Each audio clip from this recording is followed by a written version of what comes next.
We are eager to talk with you about anything that is important to you. It is our powerful desire that in these hours that we are together, you come to recognize that you stand in what we want to call your point of attraction. It's this vibrational, emotional, mood, atmosphere. It's what's going on with you.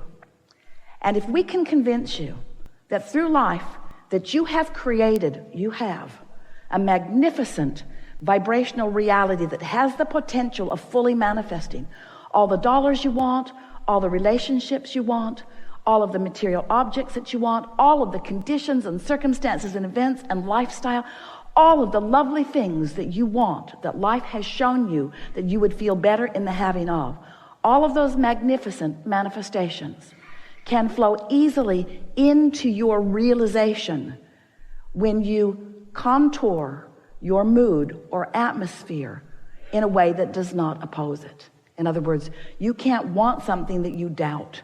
You can't believe that you can't have something that you want and have it. So we'll be talking about that. We'll show you how to get to that place. It's so much easier than you have ever believed it to be. This business of creating your own vibrational atmosphere is so much fun, because with a little bit of attention to it, you can do a big shifting in your point of attraction. And when you do a shift, even a slight shift in what you are outputting vibrationally, the differences in what comes back to you is amazing. We want you to live happily ever after. We want you to understand that there is a path that you have set into motion and that you are continuing to set into motion. And that when you figure out how to feel the vibe of your path and you work consistently by focusing to be on that vibrational frequency, that the manifestational evidence will help you to know that you are right on your path. Being the deliberate creator of your own reality does not mean looking for the path. It means creating an atmosphere that allows you to see the path right beneath your feet. Do you believe that? Do you believe that Source is at your back? Do you believe that the well-being is really yours to be lived? If you don't, it's only because you've been depriving yourself of it and you're letting the now reality contour your beliefs. We want you to believe in the laws of the universe as we know them to be. We want you to believe in your emotional guidance system as you feel it all day, every day. We want you to practice thinking and feeling on purpose until you can show yourself that you can feel outside of the conditions. That was one of the things that Esther enjoyed most about last evening's escapade. It was more funny to her than anything else. It wasn't the end of the world. It wasn't upheaval. It wasn't anything to condemn or blame. It was only a problem that required a solution. And that is the zest of life, you know. That's at the heart of becoming. Very often, your own source will lead you to a realization of a problem because it is on the path toward the solution. If you don't bring a problem into focus, you sure are not going to bring a solution into focus. And without the two of them, you will not have expansion. So it's time to make peace with the contrast in general terms and to accept that all really is well with you. Stop beating up on yourself. I'm going to show you how to feel about you the way we feel about you. And when you start feeling about you the way we feel about you, the avalanche of stuff that's in your vortex will begin flowing into your experience in such a profound and magnificent way that you may very well say, "Stop the goodness, I can't take anymore." Nah, you're gluttons, you'll like it all. So, what do you want to talk about? Some things. It's going to be a good day. It's going to be a really good day. Just try a little bit to realize the perfection of your path rather than it's a step backward or it's not moving as fast as I want or it doesn't have these details. Instead, I'm right where I want to be. The timing is perfect. The timing is perfect. Isn't that perfect timing? Bridge falls, truck supports it long enough, nobody gets hurt. Perfect timing. Things of this physical world are dissolving, they are evolving, but timing. You have the option of what you call perfect timing.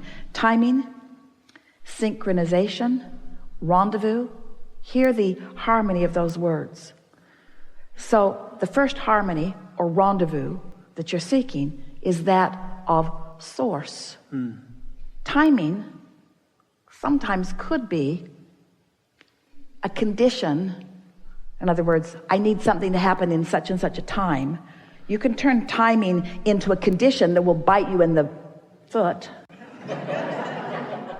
Let us just give you these words, it'll help it. I want to realize my path rather than go find my path. My path is coming to me, and I'm preparing myself for the realization that it's there. Big difference. It's a big difference. My path is coming to me. Am I realizing it? Have I created the mood or atmosphere that allows me to see it? And once you get on that trail, once that starts happening, it feels like there's the path and there's the path and there's the path. That's that feeling of momentum that you get. There's the path and there's the path and there's the path and there's the path and there's the path. And what Esther began to notice is not only is she now able to feel that's a piece of the path and that's a piece of the path and that's a piece of the path, but whoops, I just stepped off the path. Whereas you can feel when you're on the path and you can feel when you're not, but it's just through that comparative feeling. It's not that anything ever is awful. It's just that some things are more on the path than others. Some things are more on the path than others. Things that make you feel really wonderful are more on the path than things that make you not feel wonderful. But things that make you not feel wonderful are not off the path.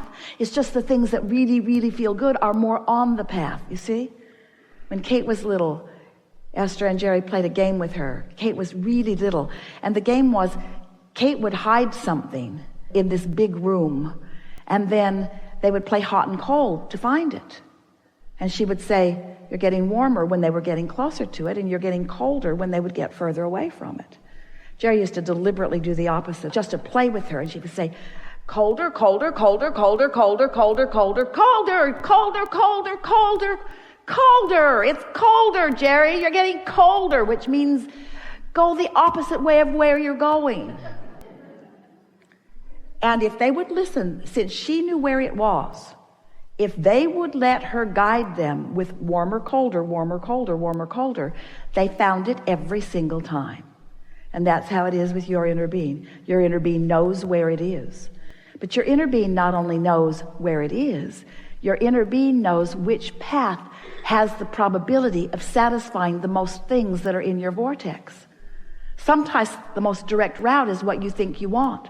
Sometimes the most beautiful route is what you want. Sometimes the route that meanders you in a place that you've never been is the route that you want.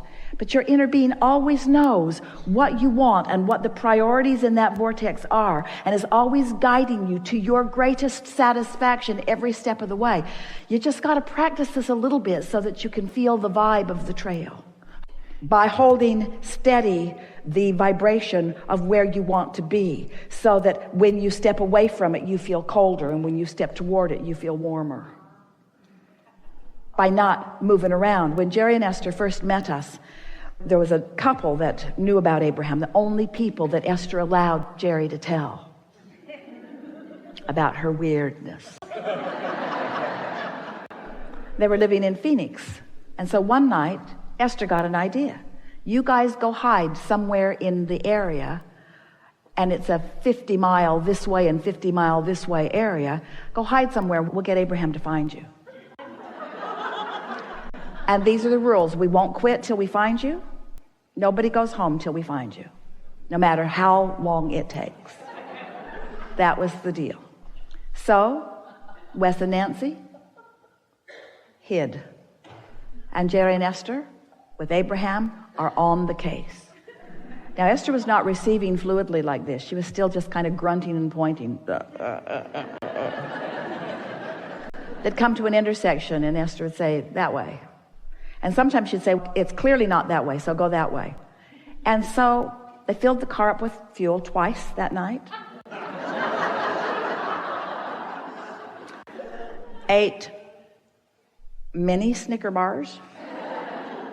And finally found them. And by the time they found them, Esther was so mad at us and at the whole game. She said, we are never, ever, ever, ever, ever going to play this game again. And then Esther said, first, we went to the dumpster behind Mountain Shadows Hotel. And they said, yeah, we were there. And then they said, and then we went over behind the Regency Hotel on Scottsdale Boulevard. Yeah, we were there. And then we went over to Benihana's over on Scottsdale Boulevard. Yeah, we were there. Our inner being told us to move.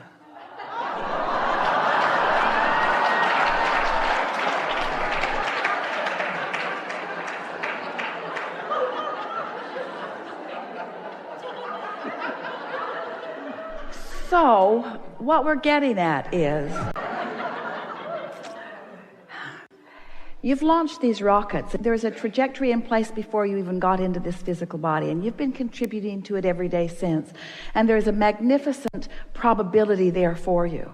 And as you chill out, as you beat up on yourself less, as you appreciate yourself more, as you reach for these emotional feelings, as you allow your vibrations to go from general to more specific without wobble, as you feel your way to this, as you start enjoying clarity and harmony and humor and fun and playfulness and all of those things that come from alignment, to the degree that you consciously now choose that for yourself first and foremost at all times, then all of the details that you have been putting into your vortex over a great amount of time will begin to dovetail together in this synchronistic, beautiful unfolding that will leave you feeling sure and blessed and eager for more. There isn't anything that you need to get done. It's just that you want to live life in a joyful way. And when time is passing and you're not joyful, then something's really out of whack with that, because there's no place that you're going to get to that's going to be any better. You cannot follow an unpleasant path and end up at a destination where you want to be. And so we want the destination of where you want to be, wherever feels good from where you are right now, because that's all you can do. Feel how this all fits? You've been listening to us for a while. You have, haven't you? You've been with us through the Law of Attraction series. Did you go upstream and downstream with us? Were you on the high-flying disc with us? Did you get in the vortex with us? And now we're asking you to create an atmosphere so that you can turn your thoughts to things. In other words, you've been listening to us for a while, and everything that we've been talking about from the beginning of our first interaction with you is to help you to understand that you are pure positive energy looking for a place to be glad. That's who you are. You're just looking for a place to have a wonderful experience now. And if you're having less than a wonderful experience, something's out of whack, and it's not us. Because we're having a wonderful experience.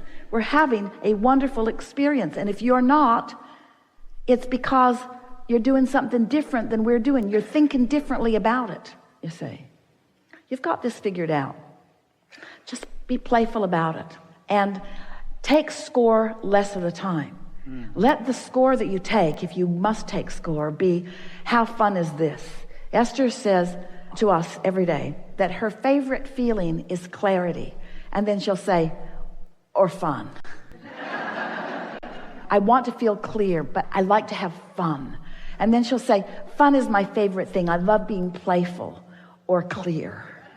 I love to be clear and playful. I love to have fun. I love the feeling of clarity, and I love the feeling of fun, and I love the feeling of new. I love the feeling of new. I love the feeling of new, which doesn't feel clarity in the beginning, but it is fun. I love the feeling of fun that then turns to clarity. Ooh, I love fun and clarity. I just love fun and clarity so much. And new. I love the new so much. I love the new so much, but I love clarity so much. I love clarity and fun and new so much. And we say, you're on the same vibration that we are. New exposure, new experience, new life, new opportunities. You don't want sameness. You want newness. You really do. But in newness, often there is insecurity. You don't want insecurity. You want security. But sometimes the feeling of newness makes you feel insecure, and then the insecurity becomes the dominant vibration within you, so you don't reach for newness, and then you get bored. And then you get going on that cycle, you see, where if we could convince you, and we believe we nearly have, that you have control over the way you feel, that if you will take a notebook and just simply write these emotional words and stay focused on them long enough that you actually feel movement within your vibrational center, you will push the reset button. You will change your point of attraction. You will change your relationship with everything and everyone.